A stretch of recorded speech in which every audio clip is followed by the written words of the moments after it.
नमस्कार साथियों, public 24/7 YouTube channel पर आपका स्वागत है। आज हम आपके साथ एक विशेष चर्चा लेकर आए हैं वंदे मातरम को लेकर। पार्लियामेंट में वंदे मातरम को लेकर चर्चा की जा रही है। वंदे मातरम में क्या बदलाव हुए, किन परिस्थितियों में हुए और किन सरकारों के माध्यम से किए गए, ये उस चर्चा का विषय है। इस चर्चा को करने के लिए आज हमारे साथ हैं सुप्रीम कोर्ट के एडवोकेट वरुण कुमार सिन्हा। सिन्हा जी, आपका स्वागत है। नमस्कार।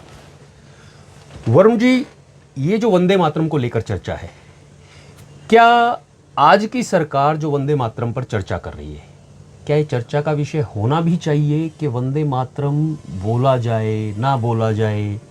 क्या ये मैंडेटरी नहीं होना चाहिए कि पार्लियामेंट में वंदे मातरम से सदन की सारी कार्रवाई शुरू हो और जनगण मन से समाप्त हो? राकेश जी, सर्वप्रथम आपके व्यूअर्स को मेरा नमस्कार। ये जो आपने आज जो विषय रखा है आज डिस्कशन का, वंदे मातरम से संबंधित, तो वंदे मातरम एक ऐसा शब्द है जो भारत के राष्ट्रीय महत्व, भारत की संस्कृति और भारत माता के प्रति जो श्रद्धा है, जो सम्मान है, उसका द्योतक है वंदे मातरम।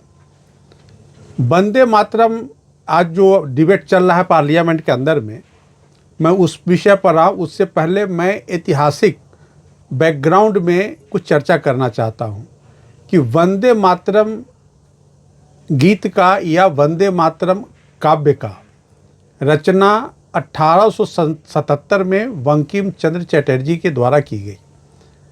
बंकिम चंद्र चटर्जी इस देश के प्रख्यात कवि, प्रख्यात लेखक, जिन्होंने आनंद मठ जैसी किताब की रचना भी की है, उनके द्वारा ये की गई। 1877 में जब इसकी रचना की गई तो आप उस परिप्रेक्ष्य को समझिए। 1877 के पहले भारत में और ख़ासकर बंगाल के अंदर में, तब पश्चिम बंगाल नहीं कहा जाता था, वो बंगाल कहा जाता था। तो बंगाल में सन्यासी आंदोलन चल रहा था और सन्यासी आंदोलन जब वो चल रहा था, उसमें उस वक्त कहीं न कहीं देश भारत माता को लेकर भी एक विषय था बंकिम चंद्र चटर्जी के समक्ष, और उन्होंने उस समय की सामाजिक, सांस्कृतिक और राष्ट्रीय परिदृश्य को देखते हुए, चिंसूरा गांव है एक, कलकत्ता से सटा हुआ जो हुबली है, हुबली नदी के तट पर चिंसूरा गांव में उन्होंने इस कविता की रचना की 1877 में। और 1882 में जब आनंद मठ की रचना की उन्होंने, तो उस आनंद मठ में वंदे मातरम गीत का या वंदे मातरम कविता का बहुत ही प्रमुखता से उस किताब के अंदर इसको स्थान दिया गया। तो इस तरह से वंदे मातरम की शुरुआत, गीत की शुरुआत राष्ट्र, भारत माता, भारत राष्ट्र के रूप में और भारतीयता को उजागर करने के क्रम में किया गया। इसीलिए आप देखेंगे कि उस पे जितने भी शब्द हैं वो भारत की संस्कृति, भारत के आध्यात्मिक संस्कृति, भारतीयता और भारत माता के प्रति समर्पित एक एक शब्द उस गीत के हैं, उस कविता के हैं। तो कुल मिला जुला करके ये था कि ये जो भारत वंदे मातरम गीत है या कविता है, वो भारत माता को पूर्ण रूप में समर्पित है।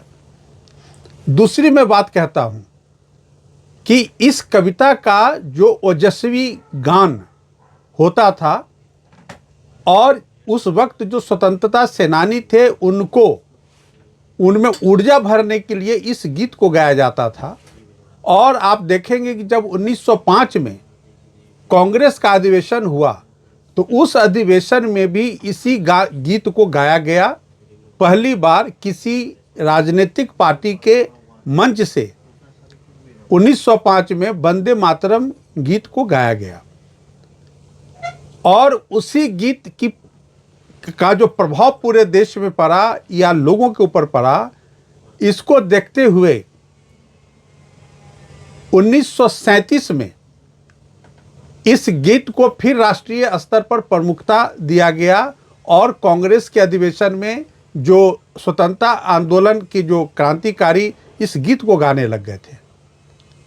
और यही वजह है कि वंदे मातरम गीत पूरे देश में इतना प्रसिद्धि पा लिया कि जब देश का विभाजन हुआ 1947 में, तो जो मुस्लिम संप्रदाय के लोग थे उन लोगों ने इस गीत की आलोचना शुरू कर दी, क्योंकि इसी गीत ने सनातनियों में, या इसी गीत ने जो राष्ट्रवादी लोग थे जिनमें भारतीयता कूट कूट के भरी थी, जिनको भारत माता के प्रति समर्पण था, उनको आंदोलित किया था। इसीलिए जब देश का विभाजन हुआ और जो मुस्लिम इस देश को छोड़ के जा रहे थे, उन्होंने इसकी आलोचना की, उस समाज से आने वाले लेखकों ने इसकी आलोचना की, और उसी की परिणति आप देख रहे हैं कि आज जो डिबेट पार्लियामेंट के भीतर या पार्लियामेंट के बाहर वंदे मातरम के विरोध में जो लोग आज बात कर रहे हैं, उनका मनोदशा 1947 देश विभाजन के बाद जो स्थिति उभर के आई थी उसी से जुड़ा हुआ है। लेकिन 24 जनवरी 1950 को जो संविधान सभा थी, उस संविधान सभा ने वंदे मातरम गीत को राष्ट्रीय गीत के रूप में स्वीकृति दे दिया। जब एक बार भारत की संविधान सभा ने 24 जनवरी 1950 को वंदे मातरम को राष्ट्रीय गीत के रूप में मान्यता दे दी, तो तब से ये राष्ट्रीय गीत के रूप में भारत में हर बड़े फंक्शनों में, हर जगह इसको राष्ट्रीय गीत के रूप में ही गाया जाता है। और राष्ट्रीय गीत के रूप में जो सम्मान मिलना चाहिए, दिया जाना चाहिए, वो सम्मान भी इन्हें दिया जाता है। इसीलिए अब तो इस पर किसी भी तरह का बहस नहीं होना चाहिए। जब संविधान सभा ने 24 जनवरी 1950 को इस गीत को राष्ट्रीय गीत के रूप में अडॉप्ट कर लिया, तो फिर किसी भी बहस की गुंजाइश 1950 के बाद नहीं रह गई है। 75 वर्ष के बाद आज जो पोंगापंथी विचारधारा के लोग हैं, जो खुद को सो कॉल्ड सेकुलर लोग मानते हैं, वो इस गीत की अगर आलोचना कर रहे हैं, तो शायद उन्हें वंदे मातरम के ऐतिहासिक पृष्ठभूमि की जानकारी नहीं है। शायद उन्हें यह भी जानकारी नहीं है कि 24 जनवरी 1950 को भारत की संविधान सभा ने इसे राष्ट्रगीत के रूप में मान लिया है, स्वीकृति दे दिया है, और इसको संविधान के अनुरूप मान्यता मिली है। तो आज के डेट में इस पर किसी भी बहस की कोई गुंजाइश नहीं है। और बहस इस गीत के विरोध में जो लोग करते हैं, वो निश्चित रूप से भारत के इतिहास को नहीं जानते हैं, भारतीयता को नहीं जानते हैं, और भारत के संस्कृति को नहीं जानते हैं। इसीलिए मेरी राय में ये जो बहस चल रहा है वंदे मातरम के विरोध में, वो बिल्कुल बेबुनियाद बहस है, उसका कोई तथ्य नहीं है। सिन्हा साहब, पार्लियामेंट में चलने वाली ये बहस निरर्थक नजर आती है।